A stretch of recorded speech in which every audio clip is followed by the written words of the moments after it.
Hi, I'm Megan Baker. This is InfluenceHER. Joining us for this special episode for February, which is Heart Month, is Kathy Lanni, who is the SEFCU Community Support Executive and also serves on the advisory board for the American Heart Association. Welcome. Thank you so much for joining us today. You have worn many, many hats over your professional career: entrepreneur, small business owner, bank executive, and you're big on philanthropy and volunteerism. When did you first get involved with the American Heart Association? So I took an active role with the American Heart Association right after March of 2006.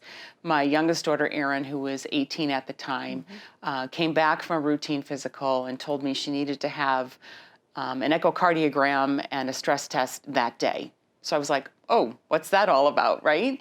So turns out she has a condition called third-degree heart block, which the upper and lower chambers of her heart are not beating together in sync. So her resting pulse at the time was about 38. Wow. And so they basically said she needed to have a pacemaker. So our lives, just like many others who have heart disease or any form of heart disease, it kind of hits you out of nowhere. And so you're kind of in it at that moment. So we've been pretty involved ever since. And that was 14 years ago. She's 32 yes, today. Yes. How's she doing? She's doing great. I mean, you know, technology, right? When I was in nursing school, so I used to be a nurse in a previous life, the pacemaker looked like an eraser. And they put this underneath, you know, and you were like, where now it's pretty tiny, and she's doing really well. So we're very fortunate. How was that experience as a mom? I mean, you know, and hearing that your 18-year-old, who you thought, you know, was healthy, having to go through this. I mean, what was that like? And to put it out there to others who might be experiencing something similar? It was a nightmare. I mean, we went from, you know, she had come home from college for a routine physical. And she said, oh, Mom, you don't need to come with me. You know, it was her first visit from transitioning from a pediatrician to an adult doctor.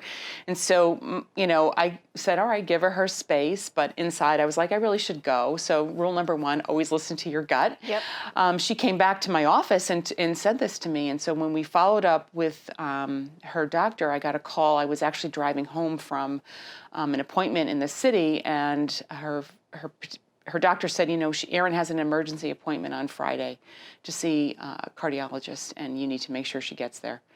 So I had no idea what I was walking into, but you know, the bottom line of it is, at the one point, her doctor said, you know, if we're going to keep her alive, she has to have a pacemaker. And at that point, I said, you know, what happens if she doesn't want to do this? And he's like, she's not going to live. So I was just like blown away. It's not something I ever thought I would hear about somebody who was always so healthy and active, and certainly someone's not who's 18. So it was pretty shocking to us, but we also feel incredibly fortunate that a routine physical truly did save her life. So that's how you got involved then in 2006 with the American Heart Association. And what has that experience itself, like serving on the advisory board, what has that taught you? It's been a journey. You know, I've served on many committees, certainly chaired many of their events. Certainly Go Red for Women has always been something I've been passionate about. And, you know, when you think of women and heart disease, it is our #1 killer. And many women to this day don't think so. And so it's really been an opportunity for me to use what was kind of a little bit of a lemon and make it lemonade, in the sense that I feel like I've been able to be an ambassador for other women for heart health, and to really stand in this journey with Erin. Like I said to her, you know, this is forever. And Mom and Dad and your sister, we're going to walk this walk with you. So it's given me a platform to do that, but also to really recognize that so many women don't know the symptoms of heart disease. They don't think it's their #1 killer. And I think we've made tremendous strides in educating people and also getting the word out to take care of ourselves. And stress plays a major factor on that too, which is interesting because my mom has a history of heart disease. At the age of 59, she had quadruple bypass surgery. So, you know, it was an eye-opener for me because she was somebody that, you know, was a previous smoker and everything else, but the stress piece of it, you know, really played a part in that. Absolutely. You know, and they say that's #1. You have to, you know, find a way to de-stress, and that all sounds good on paper until you're trying to live that, right? Right. So it's really, you know, finding ways to kind of center yourself, whether it be, you know, yoga or being outside, or just recognizing I'm stressed and I need to talk about that. So it's really finding those ways to kind of center yourself and put yourself first just a little bit, and women aren't really good at that. True. But put yourself first and try to make sure that you're taking care of yourself, because you can't take care of anybody else if you're not taking care of yourself. You also partake in marathons. How I many do. to date? I've done 11. Oh my goodness. I Wow. thought I was done at 10, but my very dear friend was turning 60, and she's like, I need to do this for when I'm 60. And I'm like, well, you go have fun with that. But, you know, I did it anyway. So, yeah, I've done 11. And Erin has Erin's taken done, part. Yes, she's done 2. So she did her first one a couple of years ago, and my friend Kathy and I were scheduled to do that with her. And we ended up doing an earlier one up in the Adirondacks, which was great, because then I actually got to see her do that. And then she did it the year before, with her now fiance David. So she's done 2. They were scheduled to do last year, but obviously due to COVID, they didn't. But she's now got the bug. That amazes me. I mean, I can't even imagine one. I know. Let It's alone crazy. 11. You know, it's something I never thought I could do, I guess, in a way. You know, my husband's a huge athlete. My kids were athletes. And I felt like I never felt that thrill of being the athlete, you know, and I'm not coordinated, but I have endurance. So I said, I'm going to run a marathon. That's amazing to And me. it's been a journey. So as SEFCU's community support executive, volunteerism is a big piece of what you do out there in the community. Why is it, you know, important to you, giving back personally?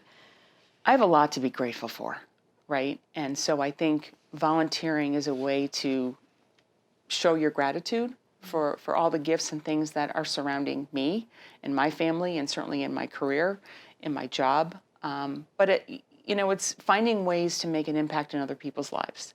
And sometimes it's just the simplest little thing. A simple act of kindness can have such a big impact on someone. So we try to find as many ways that we can to engage in our community, certainly philanthropically with dollars. But I say it's not true philanthropy unless you have time, talent, and treasure. So it's really giving the time and the talent piece to individuals to really lift them up and give them that little leg up that they may need at a time in their life for a variety of reasons. So it's something I'm super passionate about. That's great perspective on it too, and SEFCU does an amazing job out there. So thank you for that. We are on to the Who Said It game next. Ooh, Are you ready? I'm ready, I think. So I'm going to read a quote, and then you have to guess who said it. And I'll give you 3 women that you Okay. have to choose from. The most difficult thing is to make the decision to act. The rest is merely tenacity. So who said it? Either Amelia Earhart, Oprah Winfrey, or Maya Angelou?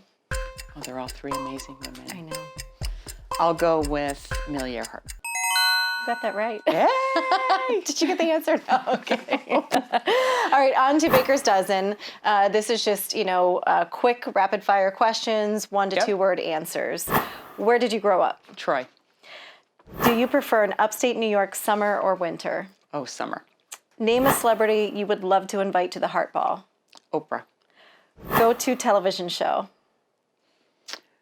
Right now, Schitt's Creek. I love it. I love it. It's hilarious. One of my favorites. It's so funny. Love it, love it. Favorite pandemic takeout order. Sushi. One thing you usually do every weekend. Get outside.